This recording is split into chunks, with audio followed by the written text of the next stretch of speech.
"Attack!" the officer shouted, but the K9 didn't move. The powerful German shepherd stood still, staring into the trembling old man's eyes. What happened next silenced the crowd and broke every heart on the scene, and it changed everyone who witnessed it forever. It started like any ordinary patrol. A call came in just after noon.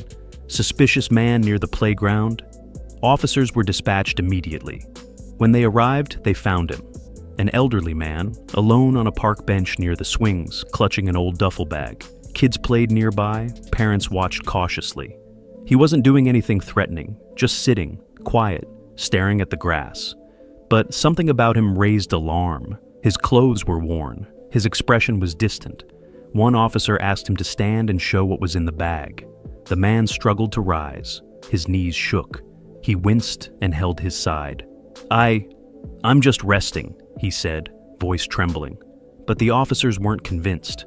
Another unit was called in for backup, this one with a K9. Within minutes, a patrol SUV arrived. The doors opened, and a powerful German shepherd stepped out, ready for command. The old man lifted his hand slowly, trying to ease the tension, but the officers' voices grew sharper.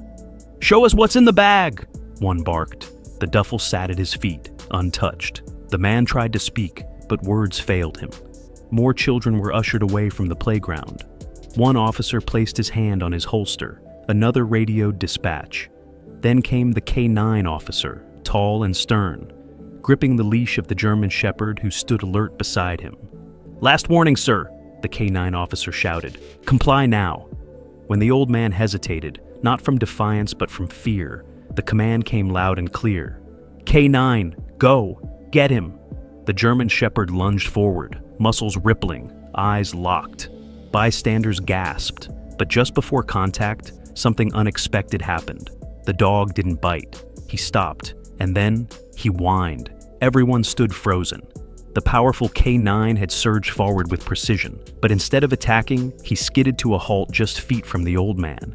His ears perked. His growl faded into a confused whimper.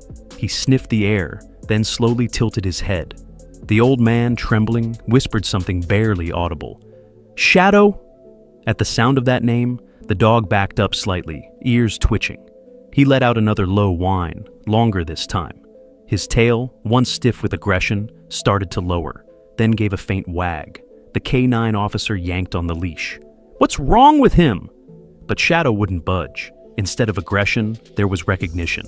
Something in this frail, forgotten man had stirred a memory buried deep in the dog's mind. This wasn't just hesitation, this was familiarity and heartbreak. The old man slowly reached out a trembling hand, not afraid, not uncertain, just hopeful. "Shadow," he said again, tears forming in his eyes. "It's me. It's Frank." The German shepherd's body stiffened for a moment.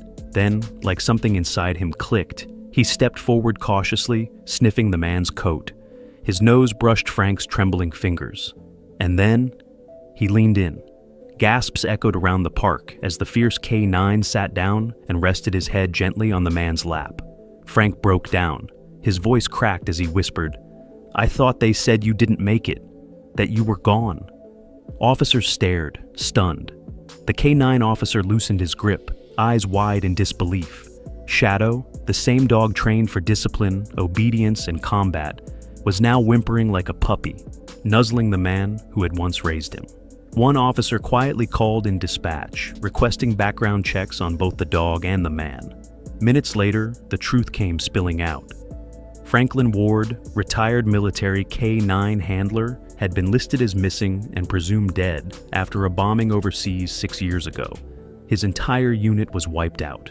Or so they thought. Frank had survived but suffered traumatic brain injury and partial memory loss.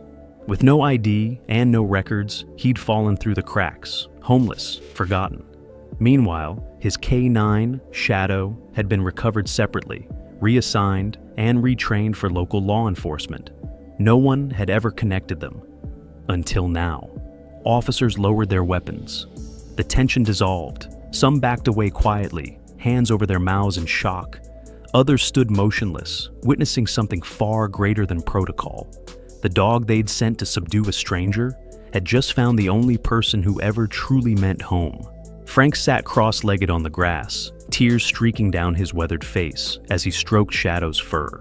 The once vicious K9 lay curled against him like a child returning home after being lost for years.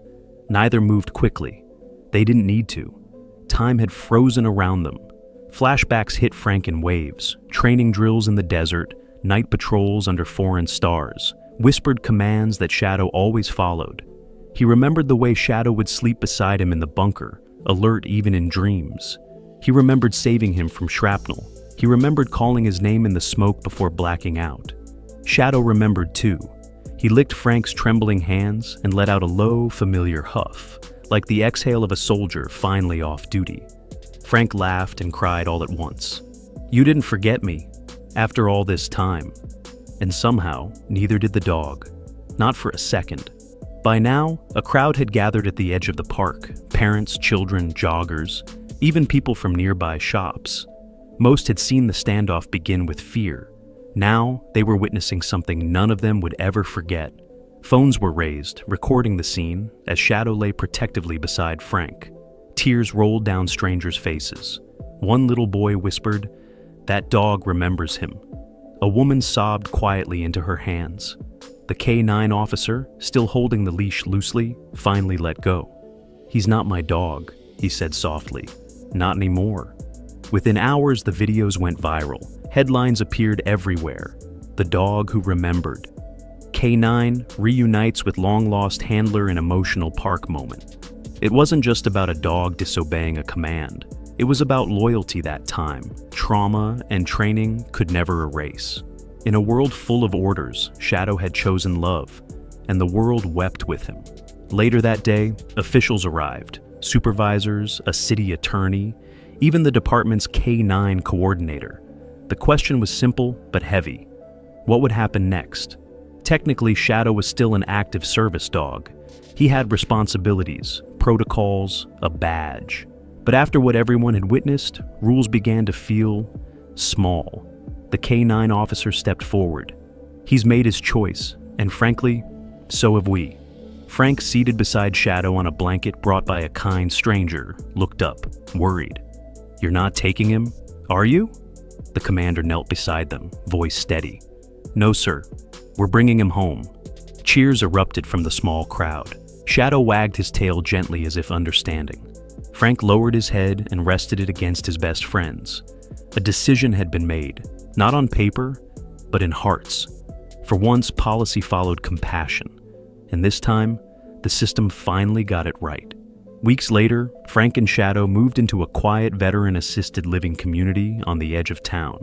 The home wasn't fancy, but it had everything they needed: warm meals, quiet mornings, and a small yard where Shadow could stretch his legs. Frank had his first checkup in years. Shadow got a new collar, with his original name engraved beneath the badge. They slept better than they had in ages, together, side by side, just like before. The staff adored them. Kids from the neighborhood stopped by to bring treats. Veterans shared stories they hadn't told in years, inspired by Frank's strength and Shadow's loyalty. No one called them homeless anymore. No one saw a broken old man and a dangerous K9. They saw two survivors, two brothers in arms, two hearts that had found their way home, not through orders or missions, but through love that never forgot.